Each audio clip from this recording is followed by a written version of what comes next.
Hey, y'all, it's Rick here with Uncommon Communion. And first of all, I apologize that you did not get a post from me first thing this morning. And if you are a faithful listener, reader, viewer, and you looked at 6 a.m. Eastern this morning, apologize that it was not there. I was working on it last night and I got a migraine, which is not common for me, but I get auras. I couldn't see properly, so I had to turn off the computer and go to bed. I am feeling better today. And I did want to jump on with an audio because today is January 3rd and it is Psalm 3. And it is actually, I think, good that I will be recording this one rather than writing it because Psalm 3 is going to introduce us to something interesting about the Psalms, especially this translation of the Psalms, because it uses a drum. So stay tuned in just a few minutes for this. Before that, though, let's begin as we always begin, recognizing and realizing and trusting our lives, the foundation of our lives, to the reality that we are always and everywhere in the holy presence of the more and each other.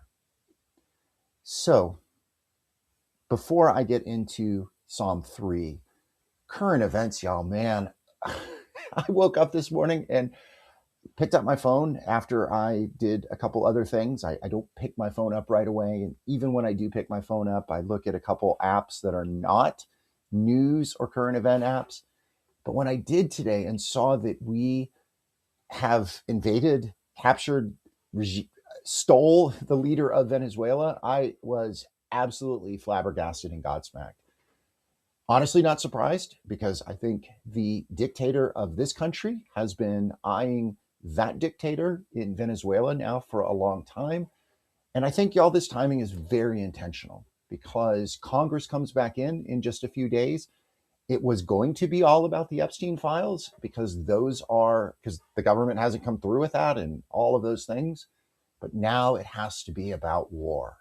And understand, y'all, that Congress in the Constitution has the power to declare war, not the president. Now, T. Rump, as we know, has no desire at this point to follow the Constitution. He is claiming this is a national emergency and Venezuela is a terrorist organization and blah, blah, blah, blah. All of those are lies.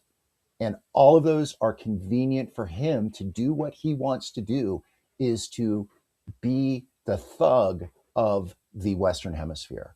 And this is absolutely terrifying and totally dangerous because, y'all, if this goes unaccounted for, if there is no international pushback against this, number one, he's going to do it again. And don't discount Greenland, y'all. He has talked about that. He wants that. They are afraid. They are preparing in Greenland, in Denmark, who is the Greenland's, keeper. Um, so don't discount that. And also, y'all, don't discount China and Taiwan. That is what is also that is also out there. So this is very, very dangerous. Do not take this for granted. And he posted this. He being the little dictator posted this on Truth Social. He was on Fox crowing about this, threatening Mexico, y'all, threatening Mexico with a similar type of situation. We're in very, very deep crap right now. And what happens next is going to be very, very significant. So, yeah, it's hard to put into words exactly. And still things are developing. He is supposed to have a press conference this morning. Morning is running out here on the East Coast. So apparently it's not going to be early this morning. But that will be telling because we don't even know if people were injured, if Marines or military were killed or injured. We do not know that at this point. So we are in a very dangerous, a very serious place. And 2026, y'all, I said it before, we are going to be in for a ride. And for me to make the transition into what I want to share, we have to lean into our faith. We have to lean into a power greater than ourselves, as we talk about in the 12-step rooms. And one of the ways that I am doing that is through the Psalms, and doing that in a methodical way, and doing that in a reflective way with you all. And I hope that you find that valuable as well. Today, Psalm 3, and again, I am reading from the indigenous version of the translation of the Psalms, gets at something that is interesting. We do not know how the Psalms were sung. We do know that they were sung. We know traditionally King David was the author of these songs, because they are. And we know that he played the lute, which is basically like a harp, right? Or no, excuse me, the lyre, which is more like a harp. The lute is more like a mandolin or a guitar, of course. But we have in the Psalms a place where it says in the Hebrew, it is Salah. You'll see that if you look up Psalm 3 in any Bible, you'll see these break points where it says Salah. We don't know exactly what that means or exactly what was done back in the day when these were first sung.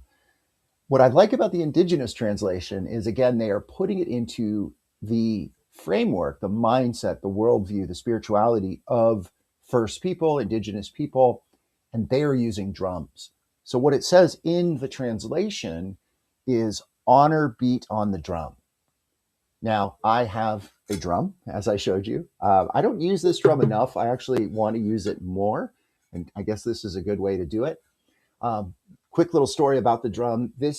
My dad had a cousin named Ron who lived in Pittsburgh, where my dad grew up and where I was born. And Ron was really like a brother to my dad. My dad didn't have any, he had two siblings, both sisters. Ron was essentially his brother, even though they were cousins. Well, Ron and eventually his wife passed away a few years ago. And I was in his home and with his daughter, my second cousin, and she says, take whatever you'd like. They were emptying out the house.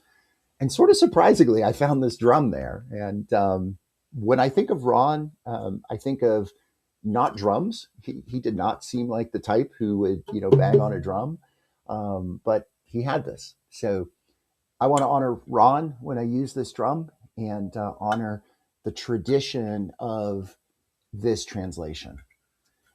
Also, one other thing I'm going to do. Whenever I read these translations and it says grandfather, I'm going to shift it to grandmother. All right.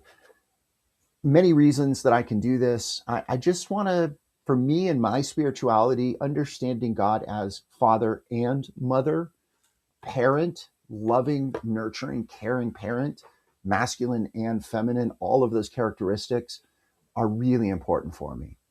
And quite honestly, in my mindset, my grandmothers, they were a little better than my grandfathers. One of my grandfathers was a dry drunk, abusive to his family.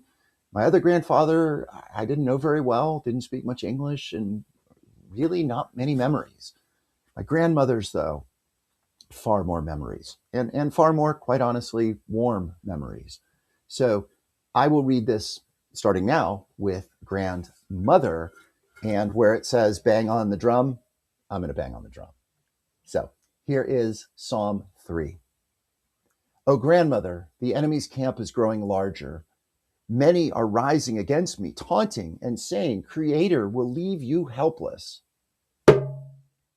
Not so, grandmother. You are my medicine shield, surrounding and protecting me. You are my headdress of honor, making me stand tall. When I lift my voice to grandmother, she hears me from her sacred mountain and sends help. Because I know grandmother watches over me, I sleep soundly through the night and awake with new strength. Even if many thousands of people come against me and surround me, I will not fear. Rise up, grandmother. Rescue me, my creator. Break the jawbones of my enemies and tear out their teeth. Grandmother is the one who will rescue me and set me free. May your blessing wrap around your people like a warm blanket. So that is Psalm 3. I hope that hearing it in a different way and I didn't get good drum beats on it. I got to practice a little bit with my drum beats, but I hope you could hear them and certainly see them if you're watching this. Yeah, y'all, the Psalms are human emotions, and that is a very human emotion about revenge and smite my enemies, break their jawbones, right? I mean, we feel that. We definitely feel that. And King David, it says at the beginning of this psalm, it says, a sacred song of much loved one, David, when he fled from his son, father of peace, Absalom. And if you know David's story before he became king, King Saul was trying to kill him. And then after he became king, Absalom, his son, was trying to kill him. So this is a man who had enemies, who made enemies, to be fair, but also had enemies, and a very human man. You know, I think that's the most amazing thing about King David. You know, when you think about the three primary people of the Hebrew Bible, of the even today the Jewish imagination, the Jewish spirituality, it's Abraham and also Israel, which would be Jacob in many ways. So really the patriarchs, Abraham, Isaac, and Jacob, and then Moses, to be sure, and then David. And really probably of those three, in many ways, David is the most significant because of the archetype of the warrior, but also the poet, and also just a very deep spirituality. And I think David is such a fascinating figure. And whether or not he wrote these Psalms, we're going to get to know maybe David, but also, especially for sure, the human condition, because I think we all have many of these feelings within us. And the goal, I think, in many ways with spirituality is what do we do with those?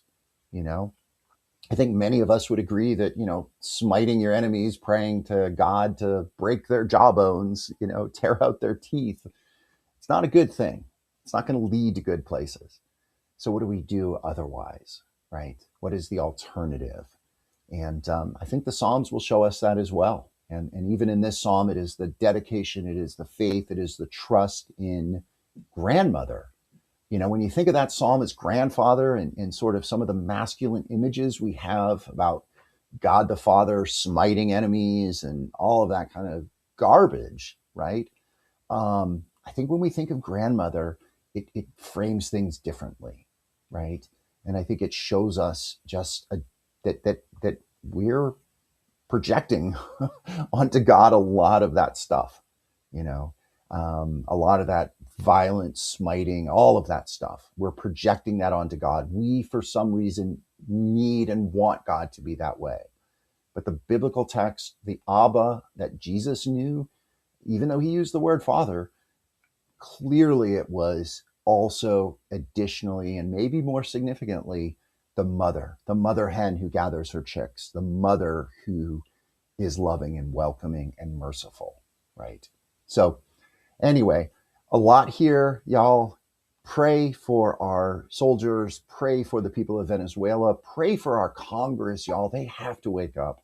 They have to wake up. They can stop this tomorrow, right? They can stop this tomorrow. Impeachment is always an option. And it is illegal, apparently, clearly, for the dictator to do this.